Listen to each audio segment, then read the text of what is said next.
बात करेंगे समास के बारे में। तो देख सकते हैं समास का जो संक्षिप्त अर्थ होता है वो होता है संचय। क्या होता है? संचय। बड़ी चीज को हमें क्या है? छोटे रूप में लिखना। इसकी परिभाषा होती है दो या अधिक पदों या पदों को कह सकते हैं हम शब्दों, दो या अधिक पदों को मिलाने की प्रक्रिया समास कहलाती है। दो पदों को हम जब एक साथ मिला देते हैं तो उस प्रक्रिया को क्या कहते हैं? हम समास कहते हैं। और इसकी दूसरी डेफिनेशन है दो या अधिक पदों के मध्य से व्यक्ति चिन्हों को हटाने की प्रक्रिया समास कहलाती है। जब किसी भी वाक्यांश में व्यक्ति चिन्हों का यूज किया जाता है, उन व्यक्ति चिन्हों को हटाकर कोई एक शब्द लिख दिया जाता है उन वाक्यांश के बारे में, तो उसे क्या कहा जाता है? समास कहा जाता है। जैसे हम देख सकते हैं कि एग्जाम्पल में सती के ईस हैं जो सतीश, यहाँ पर जो हमारे व्यक्ति चिन्ह आ रहे हैं वो के व्यक्ति चिन्ह आ रहा है और ईस का अर्थ होता है हमारा भगवान या मालिक।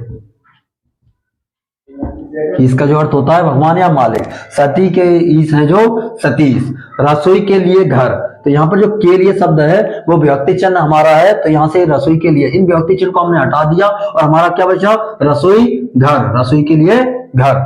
चार राहों का समूह, ये का समूह जो है वो हमारा व्यक्ति चिन्ह के लिए यूज किया गया है। यहाँ पर क्या हो जाएगा? चार राहों का समूह को हम क्या कहते हैं? चौराहा। समास के भेद या प्रकार कह सकते हैं छह होते हैं, लेकिन कह सकते हैं पद प्रधानता के आधार पर समास के सिर्फ चार ही भेद होते हैं। क्यों होते हैं? क्योंकि तत्पुरुष जो समास होता है हमारा, कौन सा? तत्पुरुष समास।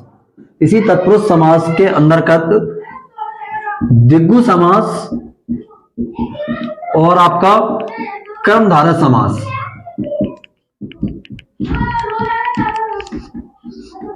आते हैं। इसलिए तत्पुरुष समास को एक ही गिना जाता है, ये दो समास हटा दिए जाते हैं। तो पद प्रधानता के आधार पर अगर काउंट की जाए समास को तो उसके भेद होते हैं चार होते हैं, लेकिन जब समास के भेद की बात की जाए तो छह होते हैं। और हमें इन सभी की डेफिनेशन याद करने के लिए सबसे सिंपल सा तरीका है कि हम सिर्फ ये वाला एक चार्ट याद कर लें। खाने वाला चार्ट नहीं है ये पढ़ाई वाला चार्ट है। तो हम इसको देख सकते हैं कैसे? जैसे हमने एक समास लिख लिया और यहाँ पूर्व पद या प्रथम पद, उत्तर पद या द्वितीय पद। हमें पता है अव्ययीभाव समास में क्या होता है? पहला पद क्या है? प्रधान होता है, दूसरा पद क्या होता है? या द्वितीय पद कैसा होता है? गौण होता है। तो इसकी परिभाषा हम कैसे बनाएंगे कि अव्ययीभाव समास हेडिंग डाल लेंगे और लिखेंगे वह समास जिसका पूर्व पद प्रधान हो तथा द्वितीय पद कैसा हो? गौण हो, उस समास को हम क्या कहते हैं? अव्ययीभाव समास कहते हैं। इसी प्रकार से हम तत्पुरुष समास की परिभाषा लिख सकते हैं कि पूर्व पद गौण हो तथा द्वितीय पद प्रधान हो, उस समास को हम तत्पुरुष समास कहते हैं। इसी प्रकार से हम कह सकते हैं द्विगु समास। द्विगु समास का पूर्व पद या प्रथम पद कैसा होना चाहिए? संख्यावाची, मतलब पहला पद में क्या कुछ ना कुछ संख्या आनी चाहिए और द्वितीय पद हमारे चाहिए, किसी के नाम या किसी वस्तु या कोई भी चीज होनी चाहिए। ठीक है। इसी प्रकार से हम कर्मधारय समास में कह सकते हैं पहला पद उपमान होना चाहिए या विशेषण होना चाहिए, प्रथम पद उपमान या विशेषण और द्वितीय पद उपमेय या विशेष्य। उस समास को हम क्या कहते हैं? कर्मधारय समास कहते हैं। इसी प्रकार से हमारा द्वंद्व समास, इसमें दोनों ही शब्द कैसे होने चाहिए? हमारे प्रधान होने चाहिए। जैसे कि किसी चीज की हम तुलना कर रहे हैं तो वहां पर किसी को कम आंका ना जा सके, इसको हम क्या कहते हैं? द्वंद्व समास कहते हैं। जो ऐसा समास जिसके दोनों पद कैसे होते हैं? प्रधान होते हैं, उसे द्वंद्व समास कहते हैं। और बहुब्रीहि समास, यहाँ पर दोनों ही पद कैसे अर्थ होता है? कम प्रभाव। तो हम इसकी परिभाषा ये कह सकते हैं कि जहां दोनों पद क्या हो कि कम प्रभाव वाले हो या दोनों पद कैसे हो? गौण हो, उसे हम बहुब्रीहि समास कहते हैं। या हम कह सकते हैं कि यहाँ पर दोनों पद के बारे में ना बताते हुए किसी तीसरे के बारे में बताया जाता हो, वह बहुब्रीहि समास होता है। हम पढ़ेंगे अव्ययीभाव समास के बारे में। तो हम देख सकते हैं कि जो हमने चार्ट में बनाया था तो उसी के अनुसार हमें परिभाषा भी बनानी होती है कि पहला पद उसमें हमारा प्रधान था और द्वितीय पद हमारा कैसा था? तो गौण था। तो बस वही परिभाषा में लिखना है, वह समास जिसका पूर्व पद प्रधान व उत्तर पद गौण हो तो उस समास को अव्ययीभाव समास कहते हैं। इसकी पहचान और यह है कि जब इस यह समास का कोई भी शब्द दिया होता है तो इसमें यथा, यावत, आ, भर, वे, अनु, नि ऐसे शब्द आदियों का प्रयोग किया जाता है। जैसे हम कह सकते हैं कि यथा संभव, इसका जब हम समास विग्रह करेंगे तो होगा जितना संभव हो। और हम कह सकते हैं कि यथा शीघ्र। इसका क्या होगा, जितना शीघ्र हो। और हम और भी एग्जांपल ले सकते हैं, जैसे कि आजीवन, हम कह सकते हैं इसका जीवन भर।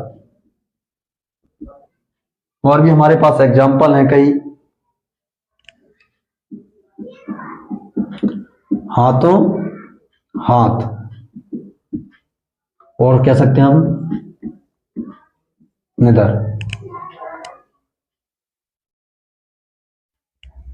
इसका हम लिख सकते हैं हाथ ही हाथ में, या कह सकते हैं तुरंत। क्योंकि आपने देखा है कई बार हम शब्द का उपयोग करते हैं, एक हाथ ले दूसरा हाथ से दे, मतलब हाथ ही हाथ में, मतलब एक हाथ से हम दे रहे हैं दूसरे हाथ में ले रहे हैं। और निडर का हो जाएगा बिना डर के।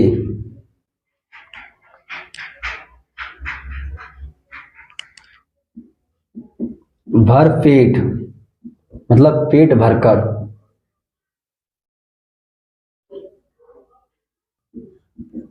सब परिवार, इसका हो जाएगा परिवार सहित। अगला एग्जांपल लेंगे प्रतिदिन। प्रतिदिन का क्या होगा, प्रत्येक दिन, या कह सकते हैं हर एक दिन, या कह सकते हैं एक एक दिन।